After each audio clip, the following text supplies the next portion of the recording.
Hello hi students, అందరికీ good morning. ఈ రోజు మన వీడియోలో జేఈఈ మెయిన్ 2025 కి సంబంధించినటువంటి నంబర్ ఆఫ్ అప్లికేషన్స్. సో నిన్నటి వరకు చూసినట్లయితే నిన్న నవంబర్ 12 ఇప్పటి వరకు వచ్చినటువంటి అప్లికేషన్స్ 5,10,000 వరకు మాత్రమే వచ్చాయి. సో యాక్చువల్గా మనకి కాంపిటీషన్ అనేది హెవీగా ఉంటుందని చెప్పేసి ఎప్పటి నుంచో మాట్లాడుకుంటూ ఉన్నాం.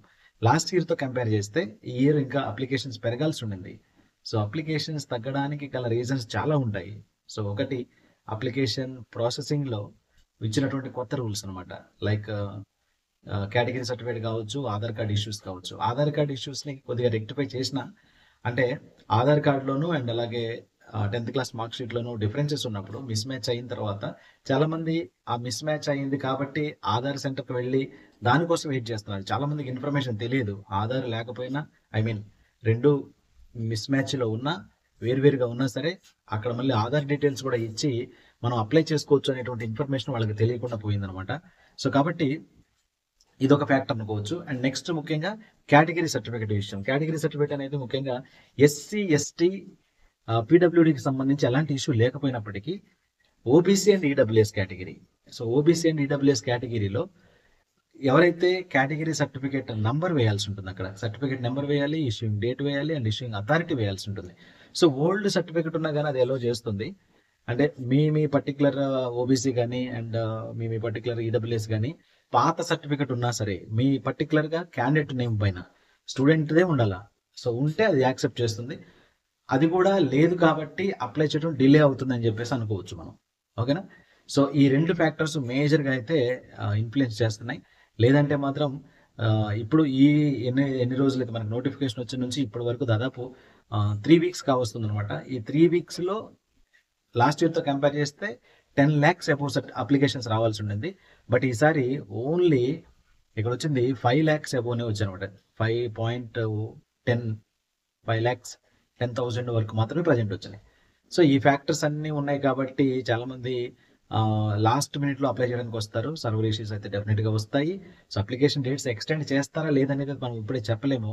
కాబట్టి ఎవరైతే ఇంకనూ అప్లై చేయకుండా వెయిట్ చేస్తున్నారో, ఈ నేను చెప్పినటువంటి రెండు కేసెస్ వల్ల ఆధార్ కార్డు లేకపోయినా, ఆధార్ కార్డులోను 10th క్లాస్ మార్క్ షీట్లోను సేమ్ లేకపోయినా సరే అప్లై చేసుకునేటువంటి ఎలిజిబిలిటీ ఇచ్చారు. అక్కడ మీకు అక్కడ పాపప్ వచ్చినప్పుడు మిస్ మ్యాచ్ అనేటటువంటి పాపప్ వచ్చినప్పుడు దాన్ని క్యాన్సిల్ చేసుకొని ఆధార్ డీటెయిల్స్ అడుగుతుంది. ఆధార్ డీటెయిల్స్ ప్రకారం మీ నేమ్ కానీ మీ సర్నేమ్ కానీ అక్కడ ఏదైతే ఇచ్చాడో దాని ప్రకారం ఫిల్ చేసుకోండి. అలా ఎంటర్ అయిపోతే మీకు కంప్లీట్ అయిపోతుంది.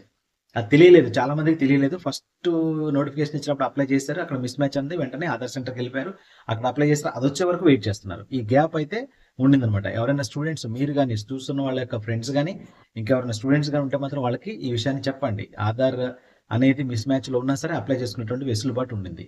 అండ్ కేటగిరీ సర్టిఫికేట్ విషయంలో ఓబీసీ అండ్ ఈడబ్ల్యూఎస్కి సంబంధించి మీరు అప్లై చేసినప్పుడు మీకు ఇచ్చేటువంటి డాక్యుమెంట్ నెంబర్ ఏదైతే ఉంటుందో, మీరు అప్లికేషన్ నెంబర్ ఏది ఇస్తారు కదా, అది చేసినా సరే అది యాక్సెప్ట్ చేస్తుంది. చాలా మంది చేశారు, నాకు ఫోన్లు చేస్తున్నారు పేరెంట్స్.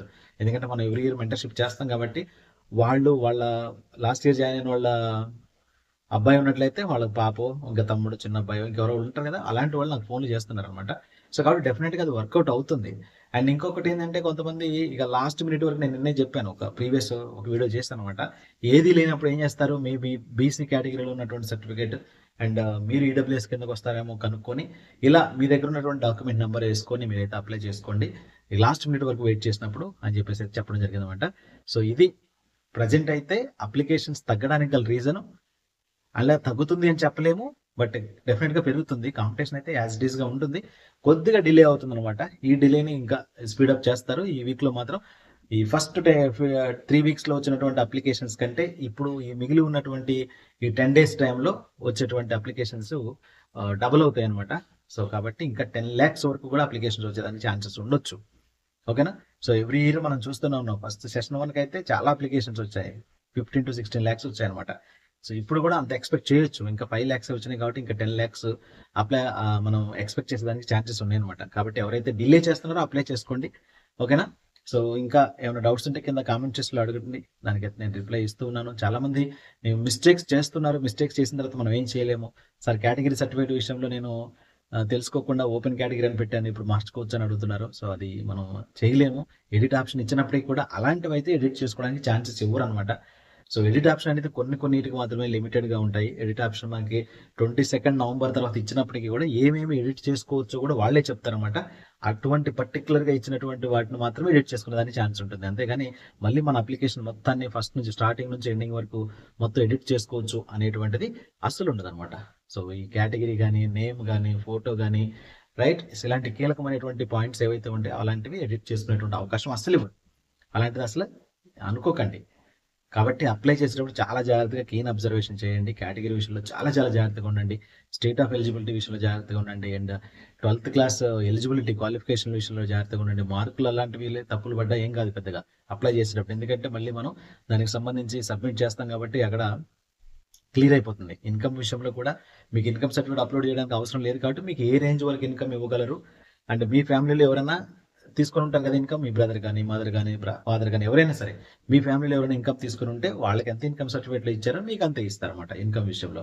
సో దానికి పెద్దగా ఇబ్బంది పడాల్సిన అవసరం లేదు. రేంజ్ అడిగాడు అక్కడ పర్టికులర్గా పర్ఫెక్ట్గా అడిగా 0 to 1 lakh అని, 1 lakh to 2 lakhs అని, ఇట్లా 2 to 5 lakhs ఇలా అడిగారు కాబట్టి రేంజ్ మీరు మీ రేంజ్కి తగ్గట్టు ఇన్కమ్ అనేది అక్కడ చేసుకోండి. ఓకేనా?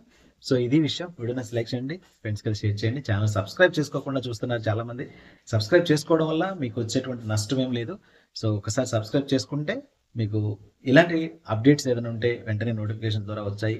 అండ్ మీరు చేసేటువంటి కామెంట్ నేను రిప్లై ఇవ్వడానికి అవుతుంది.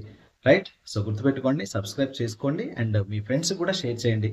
ఛానల్కి అయితే కొంచెం సపోర్ట్ ఇవ్వండి. Thank you.